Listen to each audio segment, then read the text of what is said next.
you're an industry leader, Mike, in looking at breadcrumbs and seeing a loaf, looking at embers and saying that's smoke. You look at smoke and say that's a fire. So going into training camp, Maxx Crosby, George Pickens, which one do you think is more likely to be a real deal revisiting exit visas despite contracts and things of that nature? Oh, I think that between the two, Crosby is the more likely to be traded. And the irony would be he has recently said he doesn't want to be traded after the misfire to the Baltimore Ravens. But once people see that he's back and he's healthy, once we get closer to the season, once we get into the season, if the Raiders struggle again, and it seems like every year they have a fire sale, or at least the willingness to have a fire sale. And in the past, it's been everybody but Maxx Crosby and maybe Brock Bowers. This year, I think it makes sense to wonder if the Raiders don't become competitive and aren't in a position to contend when we get toward the Tuesday after week 9, there could be a contender out there that thinks it's one pass rusher away. So I think that's far more likely. With Pickens, if he's going to be traded, he's most likely to be traded before July 15, because after July 15, whoever acquires his contract cannot sign him to a long-term deal. They acquire the exact rights that the Cowboys have. And under the franchise tag rules, even though he's signed the tender, you can't sign him to a long-term contract after July 15. I think the Cowboys are content to keep George Pickens for the duration, and I think it'd be very hard to find a trade partner for a one-year deal at $27.298 million with the option of tagging him next year if they don't do a trade before then. In my own theory, we were talking about this on PFT Live today, I think it was leaked right before the draft that he was going to sign the tender as one last shaking of the tree to see if someone would offer the Cowboys something for him, because you can't trade a guy who's franchise tagged until he accepts the tender. So what, I guess in this respect is, what would be his reason to not show up in a mandatory setting, right? I mean, what would that mean? I don't get that move, right? Unless it's to basically say you could still re-sign me to a long-term deal, do it, right? Is that what That's the only leverage he has at this point. But Rich, why would you accept the franchise tender and put yourself under contract when all you had to do was not take the tender? All you had to do was nothing, and you miss the mandatory minicamp, and you don't face roughly $100,000 in fines. Now, it's only $100,000, but it's still $100,000 that he easily could have avoided. So it makes no sense if he's not there for the mandatory minicamp. I think he's at a point in his career where he needs to convince people that the 3 years in Pittsburgh, and more specifically at the end of the road and when it all was kind of getting dysfunctional and not working, even if it wasn't his fault, even if it all flowed from the fact that the Steelers failed to use him the way they should have, he needs to get people to forget that. 1 year in Dallas, one good year in Dallas, hasn't done it. Another good year in Dallas could do it. And accepting the franchise tender, skipping the mandatory minicamp, that will cause confusion around the league, and that will make people less inclined to think he's finally realized it's in his best interest to show up, take the money he's getting. Yes, it's well below the market, and that's one of the problems with the franchise tag, especially at the receiver position. The market's north of 40, and he's getting 27 when he otherwise would have been able to go to the market and see what someone would have paid him. But still, 27 is a hell of a lot more than we thought he would have gotten a year ago when he was making 3 in the final year of his rookie deal, and nobody really knew what he was going to do in Dallas. So I think his best play is to be all in. I thought he'd maybe even show up for the voluntary stuff. Like, hey, let's go. Like what Kirk Cousins did when he got tagged in Washington, like what Dak did when he got tagged. I'm going to be here. I'm going to have the best possible year I can. I'm going to position myself for a shot at the market. And the worst case scenario is they tag me again next year. And Bills Mafia, let me ask you one question right now. What would happen to the entire AFC if Maxx Crosby somehow ended up chasing quarterbacks in a Buffalo Bills uniform? Stop for a second and really picture it.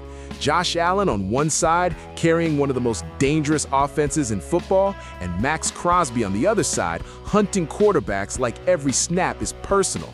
That is not just a roster move, that is a league-wide warning shot. Now, let's be real from the jump. This is not confirmed news. Maxx Crosby is not sitting there as a normal free agent waiting for a phone call. He signed a massive extension with the Las Vegas Raiders, and his contract is huge. So if Buffalo ever wanted him, we're talking about a blockbuster trade, a real swing, a push the chips into the middle of the table type of move. But that is exactly why this conversation is so exciting, because when you have Josh Allen in his prime, you do not think small, you do not play scared. You look at the AFC and ask, what move makes everyone else uncomfortable? And Maxx Crosby is exactly that kind of move. This guy is one of the most relentless defenders in the NFL. He does not take plays off, he does not disappear, he brings pressure, violence, energy, leadership, and that nasty edge every championship defense needs. You can double him, chip him, slide protection his way, and he is still coming. That is the type of pass rusher who changes games before the ball is even snapped. Now imagine that in Buffalo. Imagine Sean McDermott getting his hands on a player like Crosby. Imagine that motor inside a Bills defense that already wants to attack, disguise, rotate, and make quarterbacks uncomfortable. Suddenly, opposing offenses do not just prepare for Buffalo, they worry about Buffalo. They start changing protection calls. They start keeping tight ends in to block. They start rushing throws. They start seeing ghosts. That is how you expose quarterbacks. That is how you destroy rhythm. That is how you turn a clean pocket into panic. And let's talk about the AFC East. Miami wants speed? Cool. Try running all that timing-based stuff when Crosby is screaming off the edge. The Jets want to build around protection and physical football? Good luck when Crosby is wrecking the edge and forcing the quarterback to move before routes develop. New England wants to rebuild its identity? Well, welcome back to the division, because Buffalo just brought in one of the scariest defensive tone setters in football. That is the kind of impact we're talking about. And across the entire AFC, this would be a nightmare. Kansas City would notice, Baltimore would notice, Cincinnati would notice. Every offensive coordinator would look at the Bills and say, we have a problem. Because if Buffalo can pair elite quarterback play with a defense that can close games, that is when the Bills become more than dangerous. That is when they become terrifying. The reason Crosby fits this dream scenario is not just sacks, it's identity. He plays with an edge. He plays like he's trying to prove something every single snap. That matches Buffalo. That matches Bills Mafia. This fan base respects toughness. This city respects workers. And Maxx Crosby is the definition of a worker.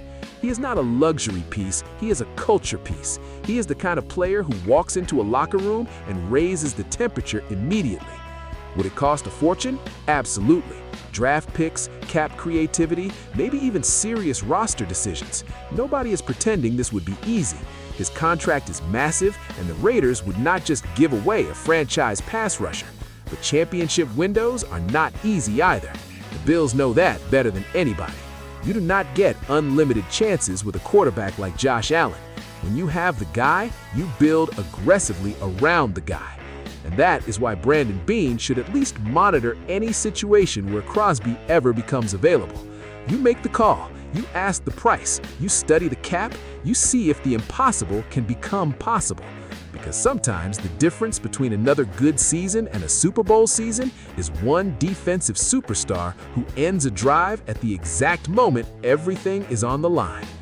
Picture this: fourth quarter, playoff game, Buffalo up by 3, opponent driving, crowd losing its mind, quarterback drops back, and Maxx Crosby comes flying off the edge. Strip sack, game flipped, stadium exploding.